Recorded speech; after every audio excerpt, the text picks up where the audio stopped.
Salam Bapak Ibu, Saudara dan Saudari, sahabat-sahabat garam dunia yang terkasih. Injil Matius bab 1 ayat 1 sampai 17 hari ini mengisahkan kepada kita sekalian silsilah Yesus Kristus. Kadang-kadang teks ini sering dilewatkan karena terasa seperti daftar nama panjang yang membosankan. Padahal justru di dalam silsilah inilah Allah menunjukkan cara kerjanya yang luar biasa. Ia menulis kisah keselamatan melalui sejarah manusia yang penuh luka, dosa, dan kegagalan. Bapak Ibu Saudara-saudari terkasih, Yesus benar-benar menjadi manusia di tengah sejarah yang nyata. Silsilah ini bukan mitologi. Ada nama raja, nama biasa, nama orang asing, bahkan nama yang memalukan. Yesus tidak datang ke dunia yang sudah suci dan sempurna. Ia masuk ke dalam keluarga manusia yang penuh dosa, konflik, pengkhianatan, dan harapan yang sering kandas. Maka sebenarnya Allah tidak menunggu kita layak atau sempurna dulu, baru mau datang kepadanya. Ia masuk ke dalam kekacauan hidup kita apa adanya. Ada 4 perempuan yang disebut secara khusus yang sangat tidak biasa pada zaman itu. Yang pertama, Tamar. Kita bisa baca dalam Kejadian 38. Tamar ini berpura-pura menjadi pelacur untuk mendapatkan haknya.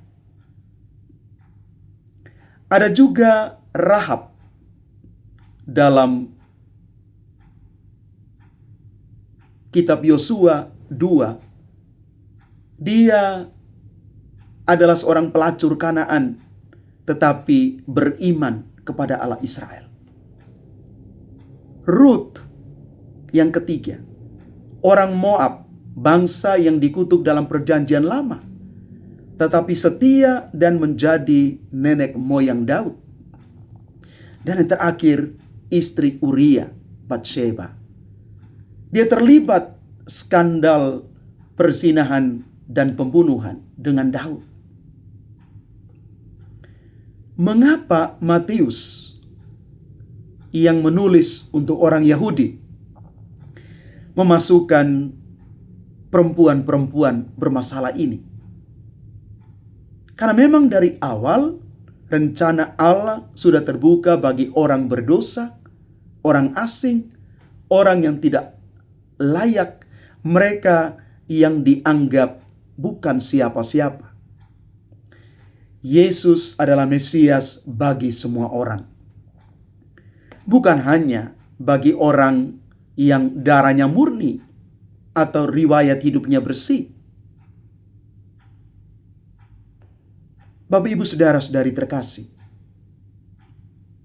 kita bertanya demikian, apakah ada bagian hidupku yang membuatku merasa tidak layak diterima oleh Allah? Silsilah Yesus ini ingin berkata demikian.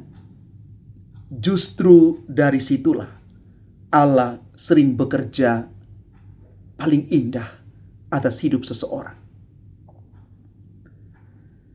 Ada raja-raja hebat dan juga raja-raja yang gagal.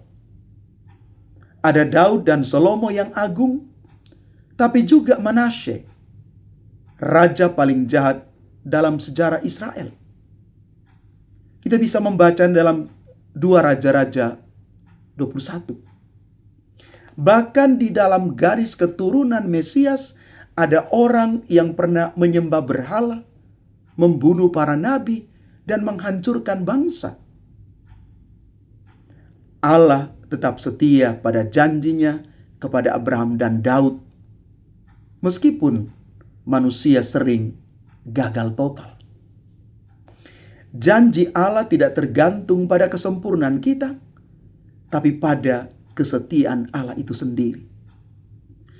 Kegagalan nenek moyang kita, atau juga kegagalan kita sendiri, tidak membatalkan rencana Allah itu.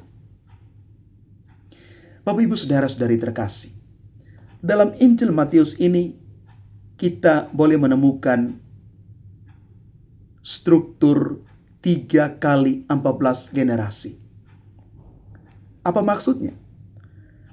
Matius sengaja menyusun 3 kelompok 14 generasi. Meskipun secara historis ia melewatkan beberapa nama. Dalam gematria Ibrani, nama Daud itu sama dengan angka 14. D itu angka 4, W angka 6, D angka 4. Maka totalnya 14. DWD, Daud. Dan Yesus adalah anak Daud yang dijanjikan dan adalah puncak seluruh sejarah Israel. Dari Abraham sampai Daud, janji dimulai. Dari Daud sampai pembuangan Babel, kerajaan itu runtuh. Dari pembuangan Babel sampai Kristus, kerajaan baru didirikan. Bapak Ibu Saudara-saudari terkasih, di tengah kegelapan pembuangan, Allah sedang mempersiapkan lahirnya Sang Penyelamat.